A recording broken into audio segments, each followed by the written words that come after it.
তৃণমূল জমানায় লক্ষ্মীর ভান্ডারে বেলাগাম দুর্নীতি হয়েছে। বছরে হাজার হাজার কোটি সরকারি টাকা নয় ছয় হয়েছে। সেই সংখ্যাটা কত?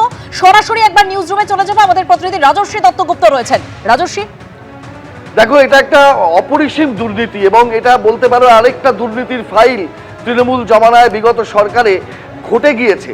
যে সামাজিক প্রকল্পকে মমতা বন্দ্যোপাধ্যায় সরকার তাদের অভিনব এবং সবচেয়ে বড় সামাজিক প্রকল্প হিসাবে সামনে রেখে এই গত বিধানসভা নির্বাচনেও প্রচার করে গিয়েছেন লাগাতার, সেই লক্ষ্মীর ভান্ডার যা বলা হতো মহিলাদের যে এম্পাওয়ারমেন্টের জন্য করা হয়েছে এবং এই মহিলাদের জন্য করা সামাজিক প্রকল্পে এই ভোটেও বাজিমাত করবেন ভেবেছিলেন মমতা বন্দ্যোপাধ্যায়, যা আদৌ হয়নি।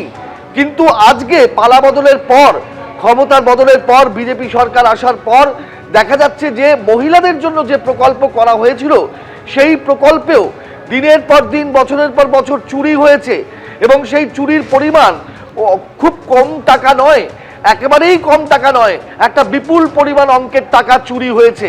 এবং মহিলাদের বদলে তৃণমূলের নেতা, কর্মী, সমর্থক, যার যেখানে প্রভাব রয়েছে তারা প্রশাসনের সহযোগিতা নিয়ে এই মহিলাদের জন্য বরাদ্দ টাকা পুরুষরা অ্যাকাউন্টে নিয়েছেন।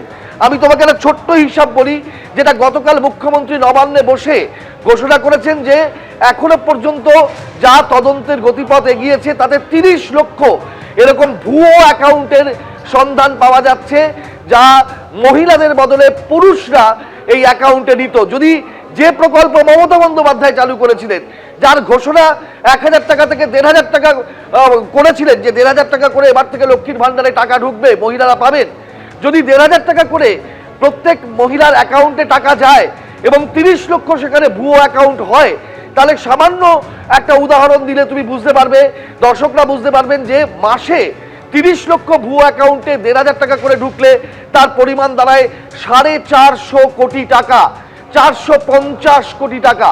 এবং এক বছরের যদি আমি হিসাব করি তাহলে সেটার পরিমাণ দাঁড়ায় 5400 কোটি টাকা। এই বিপুল অঙ্কের টাকা, এই টাকা কিন্তু চোরা পথে তৃণমূলের কর্মী সমর্থকদের অ্যাকাউন্টে ঢুকছিল, যারা মহিলা নন, পুরুষ।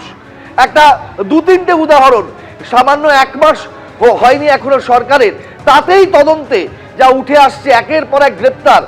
শুধুমাত্র বহরমপুরে, শুধুমাত্র মুর্শিদাবাদে বহরমপুর, রঘুনাথগঞ্জ এবং ডোমকল, এই মিলিয়ে 4 জন গ্রেপ্তার হয়েছে।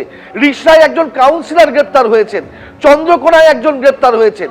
বহরমপুর, রঘুনাথগঞ্জ এবং ডোমকলের কাহিনী, যেটা মুখ্যমন্ত্রী নিজে কয়েকটা নাম বলেছেন, যে রাকিবুল শেখ এবং মুস্তাফিজুর রহমান, তারিকুর রহমান, এই 3টে নাম মুখ্যমন্ত্রী নিজে বলেছেন।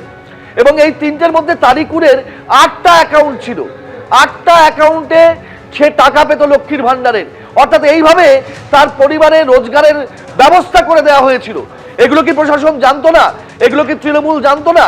প্রত্যেকটাই জানতো, কারণ সামান্য ক্ষমতার যে মুহূর্তে পালা বদল হয়েছে, তাহলে তাদের এই তথ্যগুলো বেরিয়ে আসছে কি করে, তাহলে তারা ধরা পড়ছে কি করে, তাহলে এই বিপুল পরিমাণ অঙ্কের টাকা, যা জনগণের করের টাকা, যা সামাজিক প্রকল্প হিসাবে চালু করা এবং মহিলাদের ক্ষমতায়নের জন্য করেছেন বলে দাবি করা, সেই টাকা পুরুষদের অ্যাকাউন্টে যাচ্ছিল। এবং সেই টাকার পরিমাণ যদি এই 1500 টাকা করে যেতে শুরু করতো, তাহলে মাসে 450 কোটি টাকা এবং বছরে 5400 কোটি টাকার দুর্নীতি হচ্ছিল এবং হতে যাচ্ছিল। এর আগে 1000 টাকা করে পেয়েছে তারা। তার মানে এই হাজার হাজার কোটি টাকার দুর্নীতি, এই 21 সালে শুরু হওয়া প্রকল্প 26 সাল পর্যন্ত চলেছে।